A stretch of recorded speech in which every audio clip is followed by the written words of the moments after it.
Yet another one in the Dude, Where's My series. This week we're going to ask, where's the minivan? Where's my minivan, Herbert? I needs one. And I don't need one, but a lot of people seem to. And this is a topic that comes up a bit. So let's discuss it. I'm Brian. Welcome to My Tesla Weekend. Herbert, have you ever owned a minivan? I've owned a minivan, Toyota minivan, one of our most beloved vehicles that we've ever had. My children loved it, of course. Like you, I mean, I fell for that, of course. Family needed to have a minivan. We need one. Yeah. It's got great utility. Anyone who's owned one knows it has great utility. Problem is, they're not very sexy. So there's this article I'm looking at here. You can't see it, but it says, time for the minivan to go away. The problem with minivans is they've got a little bit of a stigma attached. They're the soccer mom car. And it's just the virtue of the sliding door. As soon as you change it to a door with a handle, people go, oh no, that's an SUV. You got to change the styling a little. But if you look back, minivans have lost market share. And that's the first problem, is they're just not popular. A lot of the big ones are gone. So how many minivans do you think are sold in the U.S. each year, in the entire market segment? I don't know, maybe 1 million? 200,000. Oh. It is only 200,000. Now, there was a time when the Astrovan, or maybe it was the Ford Aerostar, was selling 300,000 a year. Yes, the best-selling minivan now is the Toyota Sienna, and it didn't clear 100,000 units last year. Okay, first of all, you said the U.S., so I think I got confused there, but okay. Well, yes, the Toyota Sienna in the U.S. only cleared 100,000 units last year. Right. Or Okay. didn't clear 100,000. And it is the best-selling one. There is only left the Pacifica, the Sienna, the Odyssey might still be around from Honda, and Toyota, and Kia's got one, and that's it. The Pacifica, did I mention? But they're almost dead. The Nissan Quest was discontinued. The Ford Aerostar, of course, is long gone, and whatever replaced it. And then, the Chevy Venture, which was also the Pontiac Montana, the Oldsmobile Silhouette, the Saturn Relay. It was just rebadged. Those are all gone, have been for years now.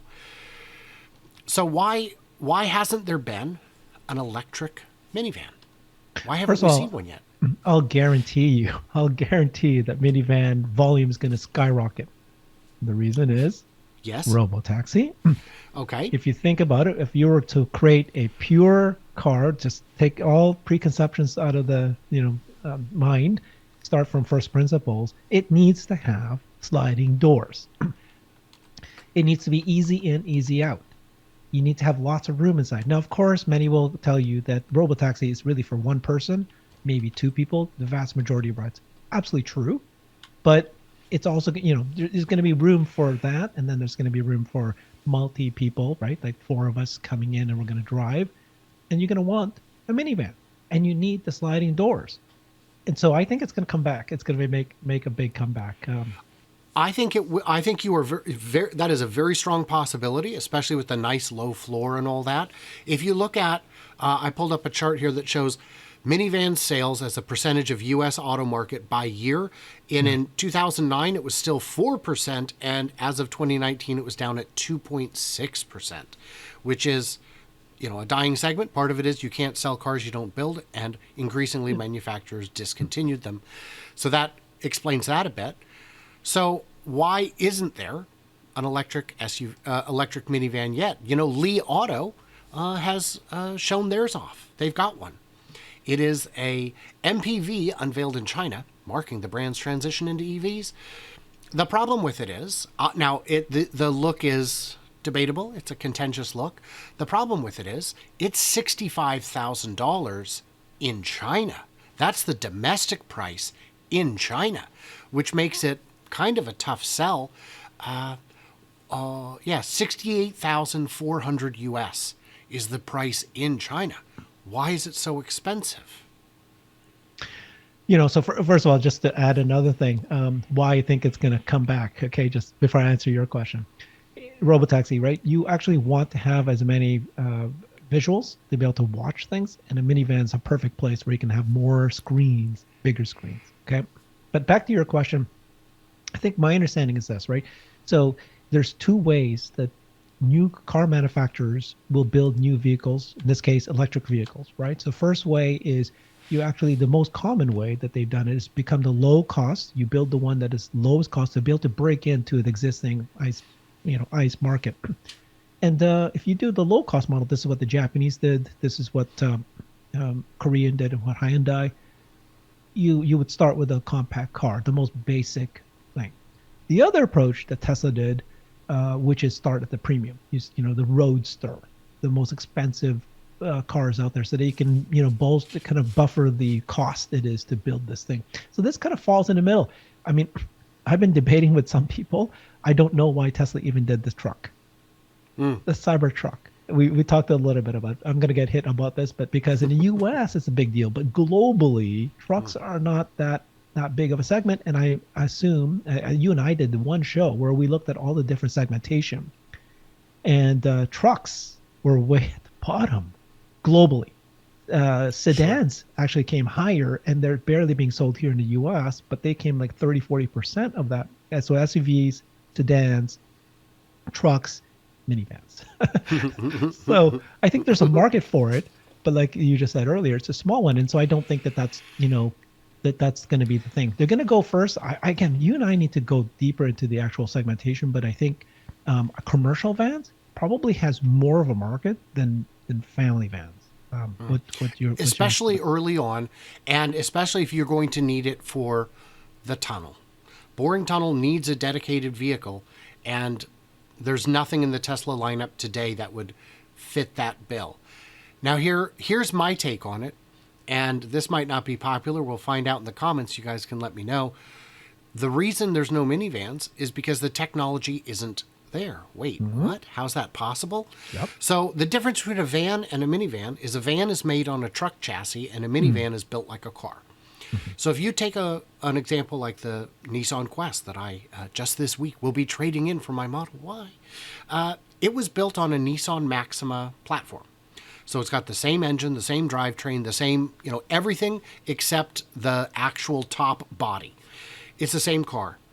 The difference is it weighs 1,000 pounds more and is now also expected to carry significantly more cargo. An extra 2, 3, 4 people that you would otherwise not necessarily carry, more luggage, more whatever. That extra 1,000 pounds gets you into whatever the opposite of a virtue cycle is. That'd be a vicious cycle. And now so if you've got that extra 1,000 pounds, you just reduced your range, right? Didn't you? You'd have to. You'd also, so then you've got to put in a little bit bigger battery. That costs more. The extra 1,000 pounds already costs more, the glass, the steel, whatever you're using. But now you've got a heavier battery. Oh, gosh, now the car is going to weigh even more. And now you need heavier brakes and tires and shocks and suspension, all of it. It all starts compounding. Now you've got even more and more complicated airbags. What you get is a vehicle that's at the moment too expensive to produce. If you're looking at comparable gasoline-powered minivans, they're half the price of the one from China. If you got that car out of China, even if you had modest import taxes, plus the freight to get it there, plus the dealer markup when you get it out the door, the cost just doesn't work. It's twice the price. So I think what we're going to see is, in the next few years, like 3, the price of batteries will get to the point where it makes sense. If it's a minivan and it's not a Tesla, but just a regular minivan, 1 motor is enough. You don't need 2, 3, 4 motors on a minivan to sell them. Most have 2-wheel drive. Most minivans historically are 2-wheel drive. It's more than sufficient. So then you've got the cheaper for the motor, batteries will have come down, and of course manufacturing is a fixed cost regardless of what you're building. I think it can happen, but the answer to why it hasn't yet, my conclusion, and you can tell me if I'm crazy here, is the demand is too low in the segment and the cost is prohibitive, which would mean the demand would be even lower for an electric minivan. Boy, Brian, you make minivans sound so sexy. I really want one now. But okay, so let's talk about Tesla, right? So Tesla did say very clearly, and they showed the presentation, that the next gen platform is going to be modular, and they showed two kinds of vehicles, of which one people are saying pretty confidently that it's going to be a van, a minivan. And I hope so. There's the MPV is a common vehicle, especially in Mexico. Mexico, there's this Toyota MPV. It's not really Toyota; it's just Toyota badged. It's a small station wagon, but it's a 7-seater. And I know because whenever we would get Uber XL, that's what would pick us up, because it was like an $18,000 car. Maybe 15, I don't remember. You can't buy them in the US, but it's this little Toyota 7-seat car. And it's very practical. And I could see something like that being built. If it's unboxed, it could be built cheaper than a Model 3, because it's no bigger than a Model 3. It's lighter than a Model 3. And it would be, using the unboxed method, which would bring down the cost even further. So I think, can we call that a minivan? It serves the same purpose, so maybe. It's an MPV. You've just explained to me, by the way, why it's more likely going to be on the next gen platform, because of all the things you just said. The cost is very critical, and the savings you lose. Because I've been saying, okay, that it's ridiculous that Tesla has a Cybertruck on a Cybertruck platform. They have the Model 3, Model Y platform. Now they're doing the next gen platform. Why would you not, after you've invented new processes for creating the Cybertruck, use that for more than just one vehicle?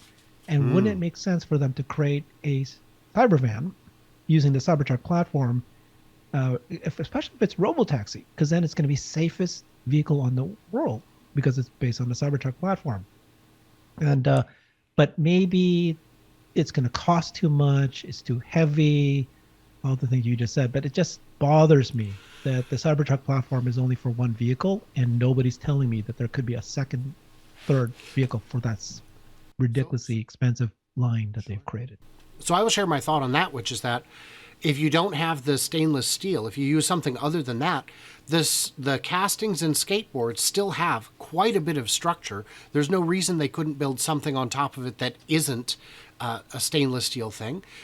The reason you might want something that's that heavy, now you wouldn't necessarily put the off-road suspension on it, but you would like to have the air suspension to be able to raise and lower for ease of entry, for mobility reasons, especially at a platform, at a sidewalk kind of platform.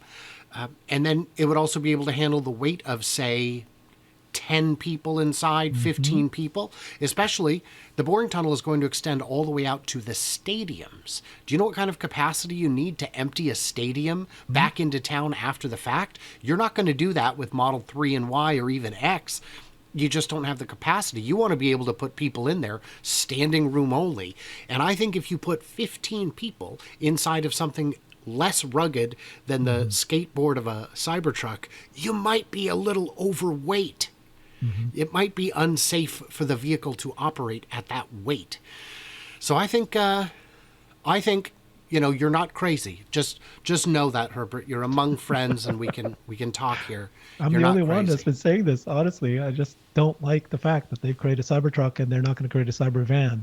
Instead, they're going to create the next gen van.